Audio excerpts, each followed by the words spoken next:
Hi, it's me. Welcome to another brand new ID overview for Limbus Company. Before introducing the ID, the mechanics here are going to contain spoilers for Canto IX, so be aware of that. This update introduces the index something device Don Quixote, a new triple-odd ID that features the Poise and Sinking archetypes.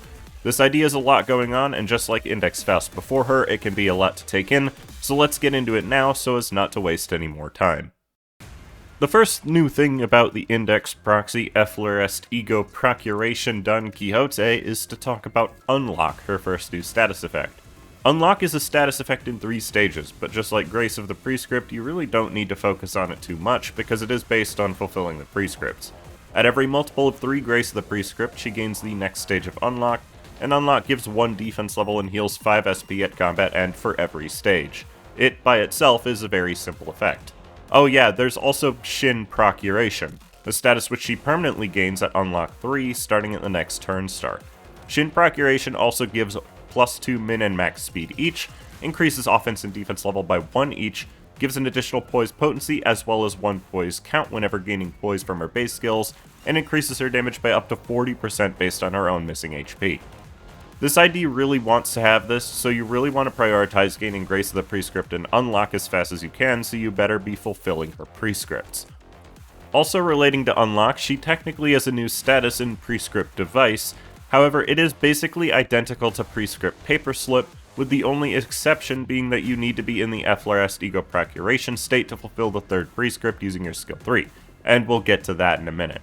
Aside from that minor distinction, everything that has to do with prescripts, Grace of the prescript's target, and karmic consequence is exactly identical to how Faust is, so if you need a refresher on prescripts, I recommend watching the previous ID overview, because I don't want to go over all of it again. The quick summary is just to use your marked skills whenever possible, and try to use them on the target with the prescript's target if you can, and that's the best way to play the ID. Her main passive, just like Faust, will increase her damage by 2% per Grace of the Prescript she has, up to 20% when at 9 Grace. However, when she hits an enemy with the Prescript's target, she instead heals 3 SP instead of inflicting more status effects, with that increasing by 1 for every unlock she has, up to 2 times per turn. It's really helpful to have this amount of SP acceleration on an ID like this. Her support passive is one of the best in the entire game, specifically for Sinking and Tremor teams. For 3 Gloom Resonance, it will heal the SP of the ally with the least SP by 15, prioritizing plus coin IDs, and also grants 1 damage up if that ally is from the index. And Corp Faust dominates the support passive slot for bleed teams, as it does the same thing essentially, and I imagine that this Don Quixote will be exactly the same for the purposes of sinking teams at least. Now for the things that make this ID really cool. Once she gains Unlock 1, she will consume 15 SP to enter the Effleurest Ego Procuration state. However, if she is below 25 SP, she'll heal up to 25 SP first, and then gain 1/5 of the SP healed as karmic consequence. The Effleurest Ego Procuration state lasts until the next turn start that she is at 0 or less SP at, and it changes every single one of her skills to an alternative variant. She will also re-enter the state at turn start by spending 15 SP while she has Unlocked, as long as she has 25 or more SP. This is why so much of her kit heals SP, and why you really want to be at Unlock 3 as soon as possible. If she is staggered while entering the Effleurest Ego Procuration state, she will also recover from that stagger, which means this ID is actually really hard to actually stagger. And while in Effleurest Ego Procuration state, she also gains the new status Faith Beyond Question. This is an effect that increases her lower than average min and max speed by 1 each, grants 2 offense and defense level, gives 1 more Poise potency with her base skills whenever she gains it, and stops her own skills from reducing her SP below -15. You can look at this as the passive bonuses for being in Effleurest Ego Procuration, since that doesn't actually have a status effect to go along with it. Her defense skill is Prescript Granted Prescript Woven Fabric, a 3 to 12 rolling Blunt Gloom counter with 3 coins that becomes up to a 6 to 15 based on how much unlock she has. It gains 15% shield on combat start, reducing with how much karmic consequence she has, and also gives a pretty good amount of Poise count for a defensive skill. Having Unlock also increases the damage by up to 45%, which is already insane for a counter that has 3 coins. It is just a better version of Faust counter, making it one of the best in the entire game. Additionally, if she doesn't have Unlock at the end of the turn, she gains Unlock 1, and her Grace of the Prescript is forced up to 3, gaining 5 karmic consequence for every grace she gained. Having a way to automatically get to 3 grace without having to care about the prescripts is actually really nice, and will accelerate her by quite a bit. In the FLRS Ego Procuration state, it becomes Compulsory Unlock, a 4 to 13 rolling / gloom clashable counter with 3 coins that can become up to a 7 to 16 based on her unlock. It doesn't gain bonus damage and gives Poise potency instead of count, but can additionally force her unlock up to the next stage when it is used regardless of the prescripts, but it'll still gain her some karmic consequence. That being said though, it is the only one of her base skills that doesn't cost SP to use in this state, meaning you can repeatedly use it to get her unlocked to stage 3, while still clashing to get her SP high, and not having to worry about accidentally dropping the state in the meantime. I would pretty much always call this optimal, since while you are losing a bit of poise consistency and taking a bit of extra damage for the rest of the fight, you're gaining the ability to stay in her more powerful attacking state for far longer. Skull Crushing is a 3 to 11 rolling blunt lust skill with 2 coins that can become up to a 4 to 16 based on if the skill is marked, her own poise, and the target sinking. It's a fairly unremarkable skill 1 overall that does okay damage, rolls fine, and generates a good amount of poise, being poise count positive if the second coin crits. Just like Faust's index ID, this ID also really struggles to maintain the sinking application, especially without her FLRS Ego state. Almost all of this ID's sinking count is locked behind crits, and that is kinda rough to truly maintain in a sinking team, unless you specifically run Thoracalgia, and even that is not a lot of count infliction. In the FLRS Ego Procuration state, the skill becomes Let These Hands Be the Proxy with which, a 4 to 12 rolling / lust skill with 2 coins that can become up to a 4 to 16 based on her poise and the target sinking.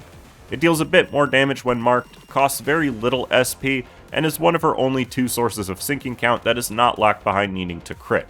While it does gain less poise potency, keep in mind that she gets bonus potency whenever she gains poise while in her ego state, so it's really about the same level of effectiveness overall. Be the Silent is a 4 to 16 rolling blunt pride skill with 3 coins that can become up to a 5 to 23 based on if it is marked, her own poise, and the target sinking. It inflicts a solid amount of sinking potency and gains a good amount of poise potency, but is not very consistent in the poise count department. In fact, outside of her skill 1, this ID really struggles to maintain her poise count before reaching unlock 3. It's one of the weaker skill 2s we've gotten on an ID in quite some time as a result, since it isn't the consistency tool that these skills tend to be. In the FLRS Ego Procuration state, it becomes Procuration Engrave, a 5 to 17 rolling / pride skill with 3 coins that can become up to a 5 to 23 based on her own poise and the target sinking. The mark makes it deal more damage, and it costs twice as much SP as her skill 1 does. Aside from that though, it has the exact same problems as her other skill 2, and outside of being a decent clashing option, I expect it to be her worst option to use in general combat out of all of her skills. The Prescript Must Be Fulfilled Anon is a 6 to 18 rolling blunt gloom skill with 2 coins that can become up to a 10 to 24 based on if it's marked, her own poise, and the target sinking. The mark can also increase the critical damage by 40%, and while she has unlocked 2 or higher, the coins become unbreakable and deal 20% more damage based on her unlock stage. The second coin also deals another 40% more damage per unlock stage, and is her only other coin that inflicts sinking count without needing to crit. In fact, this is the only skill on either index ID that can be sinking count neutral without outside help, so that by itself gives it some props. It gives a good amount of poise count and some extra poise potency based on her unlock, so all in all, it's a really strong skill 3 that isn't even in its upgraded form yet. In the FLRS Ego Procuration state, it instead becomes Procuration Annihilate, a 5 to 17 rolling / gloom skill with 4 unbreakable coins that can become up to a 5 to 28 based on her own poise, her unlock stage, and the target sinking. The extra 3 power is hidden on that last coin for those wondering. It deals 25% more damage when marked, and the final coin retains up to 120% damage boost based on her unlock stage. The skill deals an absurd amount of overall damage, and you'd be pretty hard-pressed to find another skill on a recent unit that hits this hard. And to be fair, the purpose of this ID is to be a high-risk, high-reward damage dealer. That said, the coins being unbreakable means that even if you do lose the clash, you're still doing a pretty great amount of damage overall. In terms of ego that this ID works well with, Le Sangre de Sancho has always been a cheap way to give Don some extra HP, so while the bleed aspect of it is kinda wasted on her, it's still useful for that purpose, plus she perfectly fuels it. She also perfectly fuels her own fluid sac, which is a really nice addition as it will give her a payoff for inflicting sinking on any team. It's a very powerful ego that clashes great, and if she doesn't have her skill 2 or 3, is her best way to capitalize on damage against a staggered target. She fuels all 3 of the minor sin resources needed for Red Sheet, and while this doesn't outwardly seem to synergize with her kit, it does allow her to inflict defense level down on landing a crit thanks to its passive. Defense level down is just free extra damage, so there's no downside to giving your crits that extra oomph. It's just that fueling 5 Gluttony is pretty tricky in both Poise and sinking teams, so don't expect to use it too often. Wishing Cairn is good for the same reason. If your team can inflict bleed, it can allow her to maintain her own Poise stack easier by getting kills. Plus, having the option to inflict Paralyze is really nice in almost any fight. Index Don Quixote is both a Poise and sinking ID, however just like Faust, her sinking count application is so bad that running her in a sinking team can result in some very awkward inconsistency. However, unlike Faust, she actually can find some better usefulness there if you can make up for it on your other units. Having both Blue Sand and Echoes of the Manor will be incredibly valuable if you want to run her in sinking. It's the main way to allow other units to inflict sinking count, so both Udjat Otis as well as both Butler Otis and Faust will help out quite a lot by allowing this ID to actually function within a sinking team.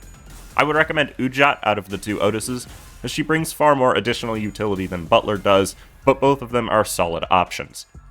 That said, you'll still want other IDs that inflict a lot of sinking count to help with your consistency. Muller Ishmael is great in any sinking team, and can even bring along Bygone Days to inflict Echoes of the Manor with the Corrosion. Unlike normal, Zhang's Office just won't have the count infliction to help support this ID. You'll definitely want to have Sword Sharpened with Tears Rodian or Dietchi Rodian with Rhyme Shank equipped, since those are still our best IDs for inflicting a positive amount of sinking count on enemies. Wild Hunt Heathcliff is also pretty good as a damage dealer who doesn't eat the sinking count too hard with his skills, and the other 2 IDs I'd say that are necessary for running her in sinking are Edgar Family Heir Gregor and Solemn Lament Yi Sang. Solemn Lament inflicts a good amount of count, but Butterfly will support the new Don Quixote with SP healing, which is definitely appreciated on an ID that spends SP with every skill once unlocked. Gregor, on the other hand, is great for inflicting count and dealing damage, and that's just really helpful in any sinking team. With all that said, I do believe she probably functions better in a Poise setup or as a general damage dealer. She obviously works well alongside Index Faust, who can also take advantage of the Prescript's target for more damage. Plus, once Faust is ramped up, she actually inflicts a lot of sinking potency to help fulfill Don's conditionals. That said, this is a slash Poise ID, so running her alongside the Blade lineage is also a pretty good idea. Merceau, Yi Sang, and Faust would be my choices of the 3 you should bring. Just like with Faust, you can't bring the full party of 6, since one of the Blade lineage IDs is on Don Quixote, but they are a solid team nonetheless. While talking about Slash Poise, the Heisho C branch IDs and Lord of Hongyun Hong Lu also pair really well with this Don Quixote, especially if you plan to bring Red Sheet for her passive. They are all really good slash damage dealers on their own, and make for a really solid team core alongside both index units. On that note, Drifting Blade of Hongyun Ryoshu or Butler Ryoshu are both really good options for the same team. Both options can bring along Thoracalgia, which will help immensely with keeping Dawn's Poise stack up, since she will struggle with that for the first few turns of battle. Plus, Drifting Blade synergizes well with Lord of Hangyan, and gets a free attack every turn despite being mono pierce.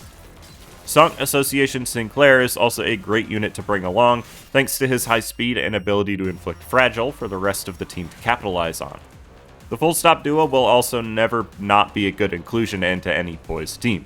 While Dawn is definitely more of a slash unit, these two still deal fantastic damage on their own, and can be incorporated into any team, really.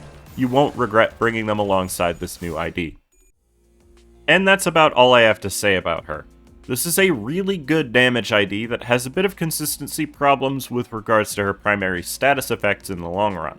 I kinda wish they had waited to release it later into the season, as it clearly contains spoilers as well, and that kinda irks me despite the initial presentation being really interesting. But I do like the ID quite a lot, even if I don't plan to use her too often. If you'd like to try her out before pulling her or sharding for her, I have her in my company with what I believe are the best ego she can equip.